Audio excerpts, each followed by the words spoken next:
जय महाकाल, शाकंभरी मैया की जय हो। 6 जुलाई 2025 रविवार से चातुर्मास प्रारंभ हो रहा है। तो चातुर्मास व्रत की महिमा, आषाढ़ के शुक्ल पक्ष में एकादशी के दिन उपवास करके मनुष्य भक्ति पूर्व चातुर्मास से व्रत प्रारंभ करे। 1000 अश्वमेघ यज्ञ करके मनुष्य जिस फल को पाता है वही चातुर्मास व्रत के अनुष्ठान से प्राप्त कर लेता है। इन 4 महीनों में ब्रह्मचर्य का पालन, त्याग, पत्तल पर भोजन, उपवास, मौन, तप, ध्यान, स्नान, दान, पुण्य आदि विशेष लाभप्रद होते हैं। व्रतों में सबसे उत्तम व्रत है ब्रह्मचर्य का पालन। ब्रह्मचर्य तपस्या का सार है और महान फल देने वाला है। ब्रह्मचर्य से बढ़कर धर्म का उत्तम साधन दूसरा नहीं है। विशेषकर चातुर्मास में यह व्रत संसार में अधिक गुणकारक है। मनुष्य सदा प्रिय वस्तु की इच्छा करता है। जो चातुर्मास में अपने प्रिय भोगों का श्रद्धा एवं प्रयत्न पूर्वक त्याग करता है, उसकी त्यागी हुई वे वस्तुएं उसे अक्षय रूप में प्राप्त होती है। तांबुल का त्याग करने से मनुष्य भोग सामग्री से संपन्न होता है और उसका कंठ सुरीला होता है। दही छोड़ने वाले मनुष्य को गोलोक मिलता है। नमक छोड़ने वाले के सभी उत्क्रम परोपकार एवं धर्म संबंधित कार्य सफल होते हैं। जो मौन व्रत धारण करता है उसकी आज्ञा का उल्लंघन नहीं हो करता।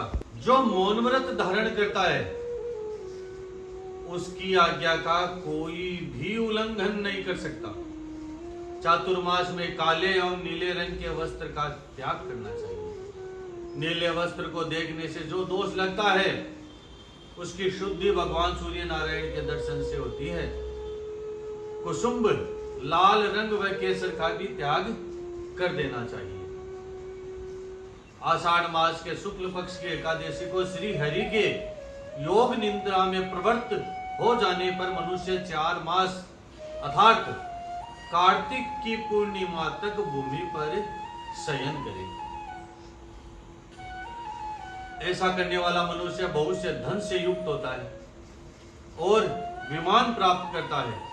बिना मांगे स्वतः प्राप्त हुए अन्न का भोजन करने से बावड़ी और कुआं बनवाने का फल प्राप्त होता है। जो भगवान जनार्दन के शयन करने पर शहद का सेवन करता है उसे महान पाप लगता है। चातुर्मास में अनार, नींबू, नारियल तथा मिर्च, उड़द और चने का भी त्याग करें। जो प्राणियों की हिंसा त्याग कर द्रोह छोड़ देता है वह भी पूर्वोक्त पुण्य का भागी होता है। चातुर्मास में पर निंदा का विशेष रूप से त्याग करें। पर निंदा को सुनने वाला भी पापी होता है। पर निंदा महापापम, पर निंदा महाभयम, पर निंदा महद दुखम न तस्या पातकम परम। पर निंदा महान पाप है, पर निंदा महान भय है, पर निंदा महान दुख है और पर निंदा से बढ़कर दूसरा कोई पातक नहीं है। चातुर्मास में तांबे के पात्र में भोजन विशेष रूप से त्याज्य है। कांसे के बर्तनों का त्याग करके मनुष्य अन्य धातुओं के पात्रों का उपयोग करे। अगर कोई धातु पात्रों का भी त्याग करके पलाश पत्र, मदार पत्र या वट पत्र की पत्तल में भोजन करे तो इसका अनुपम फल बताया गया है। अन्य किसी प्रकार का पात्र न मिलने पर मिट्टी का पात्र ही सर्वोत्तम है। अथवा स्वयं ही पलाश के पत्ते लाकर उनकी पत्तल बनाएं और उसमें भोजन पात्र का कार्य ले। पलाश के पत्तों से बनी पत्तल में किया गया भोजन चंद्रायण व्रत एवं एकादशी व्रत के समान पुण्य फल प्रदान करने वाला माना गया है। प्रतिदिन एक समय भोजन करने वाला पुरुष अग्निहोस्ट अग्निष्ठोम यज्ञ के फल का भागी होता है। पंचगव्य सेवन करने वाले मनुष्य को चंद्रायण व्रत का फल मिलता है। यदि धीर पुरुष चातुर्मास में नित्य परिमित अन्न का भोजन करता है तो उसके सब पातकों का नाश हो जाता है, वह वैकुंठ धाम को पाता है।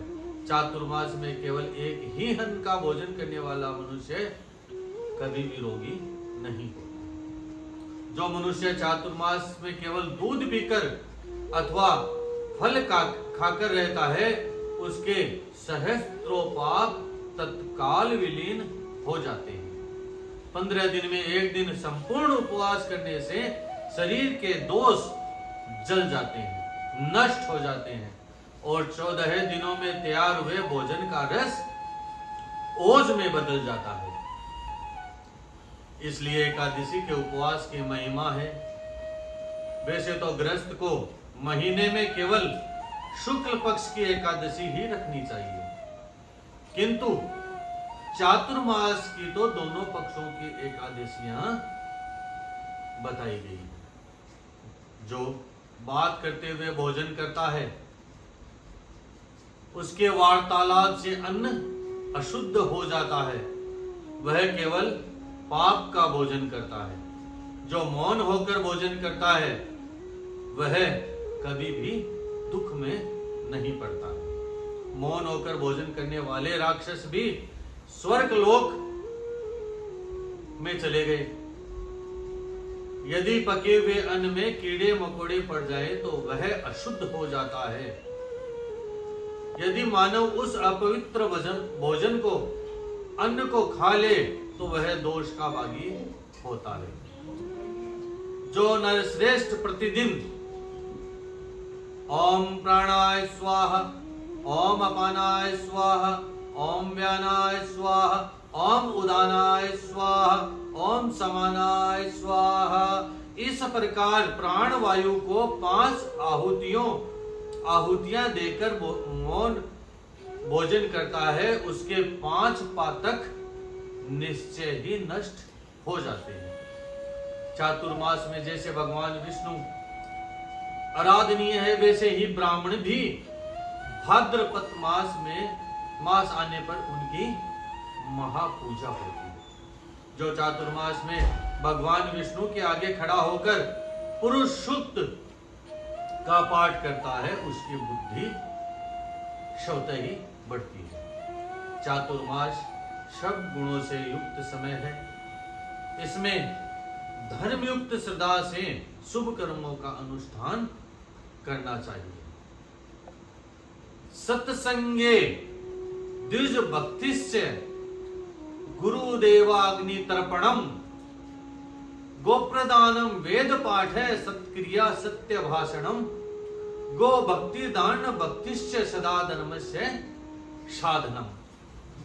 सत्संग, भक्ति, गुरु, देवता और अग्नि का तर्पण, गोदान, वेद पाठ, सत्कर्म, सत्य भाषण, गो भक्ति और दान में प्रीति, ये सब सदा धर्म के साधन है।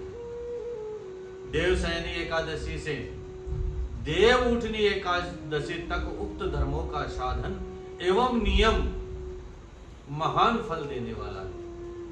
चातुर्मास में भगवान नारायण योग निद्रा में शयन करते हैं, इसलिए 4 मास शादी, विवाह और सकाम यज्ञ नहीं होते हैं। ये मास तपस्या करने के हैं। चातुर्मास में योगाभ्यास करने वाला मनुष्य ब्रह्म पद को प्राप्त होता है। नमो नारायण का जप करने से 100 गुणा फल की प्राप्ति होती है। यदि मनुष्य चातुर्मास में भक्ति पूर्वक योग के अभ्यास में तत्पर न हुआ तो निसंदेह उसके हाथ से अमृत का गिलास, अमृत का कलश गिर गया। जो मनुष्य नियम, व्रत अथवा जप के बिना चौमासा बिताता है वह मनुष्य मूर्ख कहलाता है।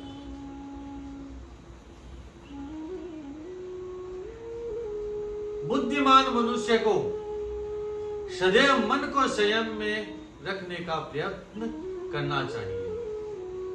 मन के भली भांति वश में होने से ही पूर्णतः ज्ञान की प्राप्ति होती है।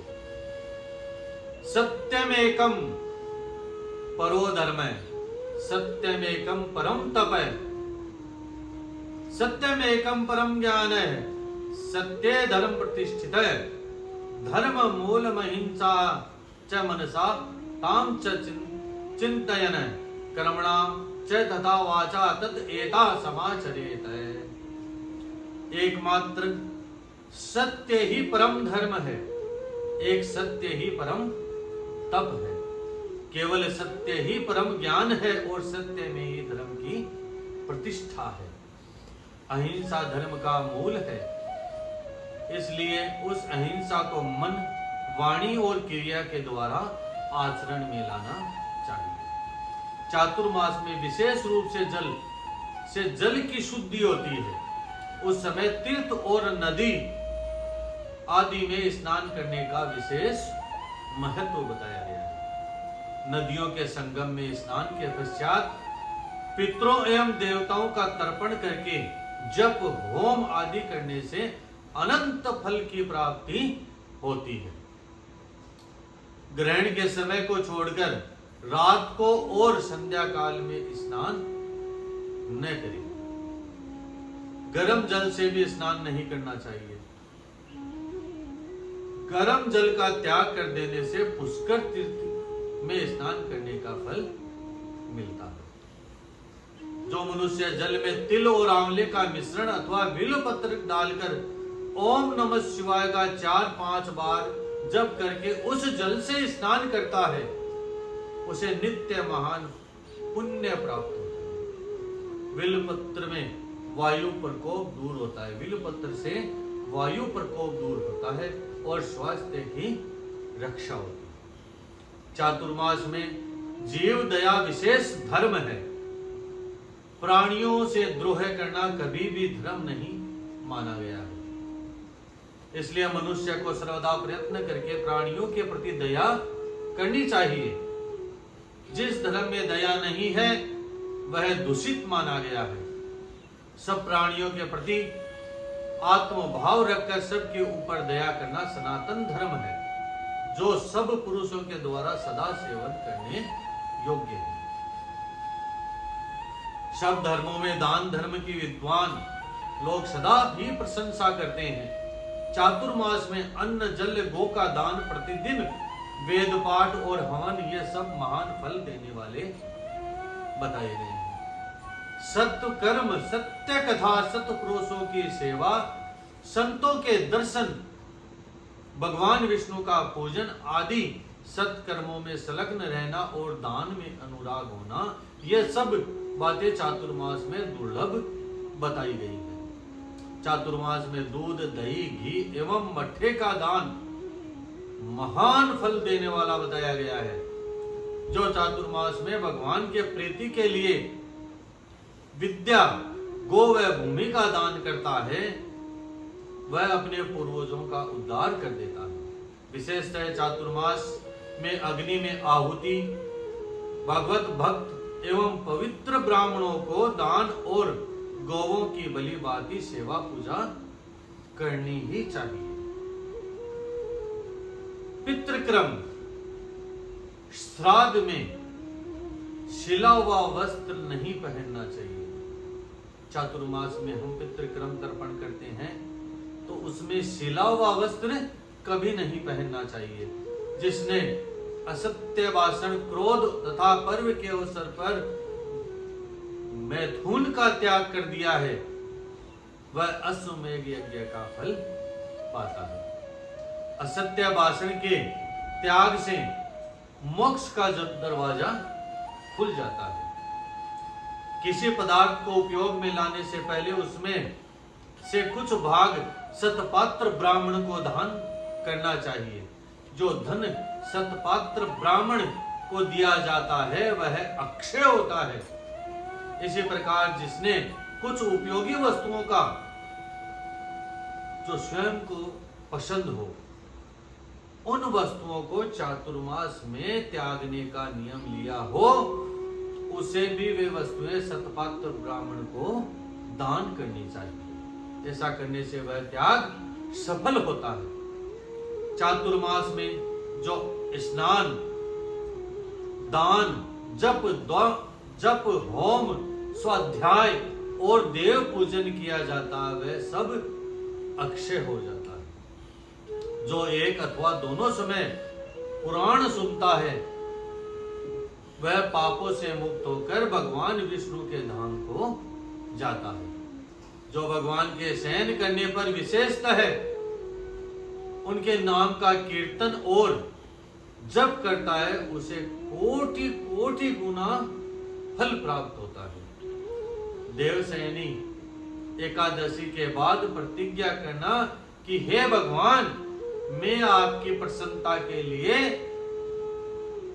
अमुक जो आपकी इच्छा हो सत्कर्म करूंगा, और उसका पालन करना इसी को व्रत कहते हैं। यह व्रत अधिक गुणों वाला होता है।